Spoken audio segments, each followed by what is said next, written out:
ગુજરાતમાં આવનારા દિવસોમાં સ્થાનિક સ્વરાજ્યની ચૂંટણીનું બ્યુરો ફૂંકવાનું છે, ત્યારે હવે નેતાઓને પણ પડતર કામો યાદ આવી રહ્યા છે. સુરત જિલ્લાના બારડોલીમાં નેશનલ હાઈવે રીડેવલપમેન્ટ કામ અને સાંસદ પ્રભુ વસાવાએ પણ બેઠક બોલાવી હતી, જેમાં હાઈવેને લગતા પ્રશ્નો મંથન ગતિએ ચાલતા કામ, રેલવે ફાટક અને ઓવરબ્રિજની કામગીરીની સમીક્ષા કરી. અત્યાર સુધીમાં જનતાની સમસ્યાથી અજાણ જણાતા સાંસદ પ્રભુ વસાવા હવે હાઈવેના પ્રશ્નો અંગે પણ સક્રિય થતા અનેક તર્ક વિતર્કો પણ સર્જાયા છે.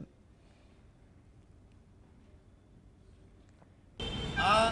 અગત્યને એન્ટ્રી પોઈન્ટના રીડેવલપમેન્ટ માટે અહીંયા ટ્રાફિકની સમસ્યાને હળવી કરી શકાય એના માટે અને આજુબાજુના પ્રજાજનો માટે અહીંયા સેનિટેશનની સુવિધા ઊભી કરી શકાય અને જે મલ્ટિપલ ક્રોસિંગ પોઈન્ટ છે, માલીબા કોલેજ તરફ જતા વિદ્યાર્થીઓની સુખાકારી માટે, તાજપુર કોલેજના વિદ્યાર્થીઓ માટે અને અહીંયા મુખ્ય પોઈન્ટને રીડેવલપિંગ કરવા માટેની અગત્યની બેઠક બારડોલી ખાતે આજે